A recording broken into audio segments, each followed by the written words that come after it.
অবশেষে ভবানী ভবনে হাজির দিলেন বিজেপির নেতা অর্জুন সিং। কলকাতা হাইকোর্টের নির্দেশ মেনে 4 বছর আগে মামলায় রাজ্যের গোয়েন্দা সংস্থা সিআইডির জিজ্ঞাসাবাদের মুখোমুখি হলেন তিনি। 4 বছর আগে ভাটপাড়া পৌরসভার একটি মামলায় অর্জুনকে মঙ্গলবার তলব করেছিল সিআইডি। নোটিশে জানানো হয়েছে 12ই নভেম্বর সকাল 11টার মধ্যে ভবানী ভবনে হাজির দিতে হবে বিজেপির নেতাকে। তা চ্যালেঞ্জ করে হাইকোর্টের দ্বারস্থ হয়েছিলেন ব্যারাকপুরের প্রাক্তন সাংসদ। নোটিশ খারিজ এবং রক্ষা কবচ চেয়ে হাইকোর্টের আবেদন জানান তিনি। তার অভিযোগ, উপনির্বাচনের আগে উদ্দেশ্যপ্রণীতভাবে ডেকে পাঠানো হচ্ছে রাজ্যের গোয়েন্দা সংস্থার। এর নেপথ্যে রাজনৈতিক কারণ আছে বলেই দাবি করছেন তিনি। সেই মামলায় অর্জুনকে খানিক স্বস্তি দিয়েছিল উচ্চ আদালত। আদালত জানিয়েছে অর্জুনকে বৃহস্পতিবার ডাকতে হবে। সেই মতো বিজেপির নেতাকে বুধবার উপনির্বাচনের আগে তদন্তকারীদের মুখোমুখি হতে হয়নি, তবে হাজিরা দিতে হলো বৃহস্পতিবার। 11:30টার সময় আমি এখানে এসেছি। আপনাকে তো 4 ঘন্টা জিজ্ঞাসাবাদ করা যাবে বলে হাইকোর্ট অর্ডার দিয়েছে। আপনি কি কিছু তথ্য প্রমাণ আজকে জমা দেবেন যে আপনার আমি তো জানি না কি কোন কেসে আমাকে ডেকেছে।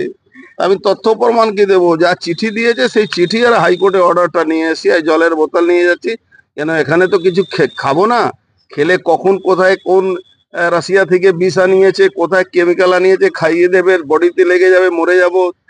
3 মাসের মধ্যে মাল্টি অর্গান ফেলিওর হয়ে যাবে, এদের তো কোনো ঠিক নেই। আশঙ্কা করছেন কেন? 200% তৃণমূল কাছে কোনো পথ নেই। 2026-এর আগে বিজেপি যারা আগে সারণী যারা নেতারা আছে, অর্জুন সিং, শুভেন্দু অধিকারী, এদেরকে রাস্তা থেকে সরাতে হবে। গুলি মারলে অসুবিধা আছে, কেন সেন্ট্রাল ফোর্স ঘিরে থাকে, রাস্তায় মারলে অসুবিধা আছে, তার জন্য এইসব পরিকল্পনা করে এজেন্সি কাছে নিয়ে এসে এই ধরনের কেমিক্যাল ইউজ করার একটা। আপনি যখন এর আগে বিজেপিতে ছিলেন তখন এই মামলাটা হয়েছিল, তারপর আপনি যখন তৃণমূলে ছিলেন তখন প্রায় বেশ কিছু বছর এটা নিয়ে কোনো টানাপোড়েন হয়নি বা কোনো রকম ইনভেস্টিগেশন হয়নি। আপনি বলছেন যে আবার বিজেপিতে আসাতেই এই মামলা নিয়ে আবার তৎপরতা সিবিআই শুরু হয়েছে। 100% সঠিক কথাই বলেছি। আমি কোর্টকে এই কথাটা বলেছি, আপনাদেরকেও এই কথাটা বলছি। পশ্চিমবাংলা আইনের শাসন নেই, শাসকের আইন চলছে। এই শাসকের আইনকে এইভাবে আমাদের লড়ে এগোতে হবে। একটা কোশ্চেন, সেটা হচ্ছে সিআইডি যেটা দাবি করছে যে মূলত মামলাটা হচ্ছে আপনার ছেলে, ভাই, জামাই,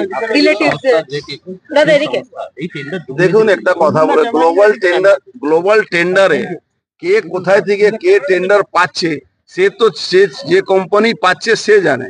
তার জন্য চেয়ারম্যানের কোনো তার এখতিয়ার থাকে না, বা কোনো যারা দায়িত্বপূর্ণ পলিটিক্যাল লোকরা যে চেয়ারে বসে তাদের কোনো দায়িত্ব নেই। এটা অফিসারদের দায়িত্ব আছে। কে টেন্ডার নিলেও, কে গ্লোবাল টেন্ডার, ওখানে সবটাই ই টেন্ডার হয়। ই টেন্ডারে কে পার্টিসিপেট করছে এটা কেউ রুখতেও পারবে না, কেউ জানতেও পারে। दादा, आज आपको सीआईडी ने बुलाया है, क्या आपने फिर एक बार बीजेपी में आप शामिल हुए हैं? यही वजह रही है क्या? इसके सिवा कोई वजह नहीं है। टीएमसी के पास इसके सिवा कोई वजह नहीं है। सरकार के पास भी कोई काम नहीं रहा है। जहां सरकार के बच्चों का पैसा नहीं बचा सकती है, वो टेंडर खोज रही है।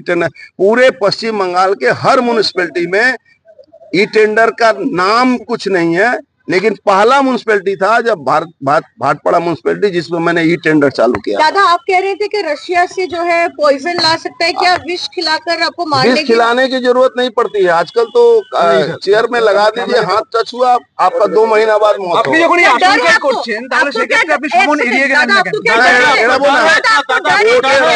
কোর্ট আমাকে অর্ডার দিয়েছে, আমার কিছু হলে এই অফিসার গুলো দায়িত্ব থাকবে, সরকার দায়িত্ব থাকবে। এই জন্য কোর্ট ऑर्डर निश्चय डर है, डर तो रहेगा ही, लेकिन हम लोग कोर्ट का ऑर्डर फॉलो करेंगे। Thank you. West cure Pharma এখানে প্রতি শনিবার সকাল 11টা থেকে বসছেন শিশুরোগ বিশেষজ্ঞ ডাক্তার চিন্ময় নন্দী। প্রতি রবিবার বিকেল 3টায় বসছেন জেনারেল ফিজিশিয়ান অরিজিৎ ভট্টাচার্য। প্রতি শুক্রবার সকাল 8টায় বসছেন মেডিকেল অফিসার ডাক্তার অভিষেক দত্ত। প্রতি শুক্রবার বিকেল 5টায় বসছেন স্ত্রী ও প্রসূতি রোগ বিশেষজ্ঞ মহিলা ডাক্তার লুগুই সরেন। এখানে ডাক্তারবাবুদের জন্য শীততাপ নিয়ন্ত্রিত আধুনিক চেম্বারের সুযোগ সুবিধা রয়েছে। পাশাপাশি রোগীদের জন্য আছে শীততাপ নিয়ন্ত্রিত ওয়েটিং হল। ঠিকানা দুবরা, পুরুলিয়া, দুবরা হাই স্কুল সন্নিকট। Mobile number 9932257634। बहुत अच्छा, बहुत दिल से हम लोग को बहुत खुशी हुआ कि यहाँ पे एक मेडिकल खुला औरतों के लिए तो ज्यादा बेटर हुआ है। नहीं, ये पहली बार है इतना, मतलब 23 साल के बाद हम मतलब ऐसा देखे कि इतना आराम मिला हम लोग को कि घर से निकले और मेडिकल है सामने।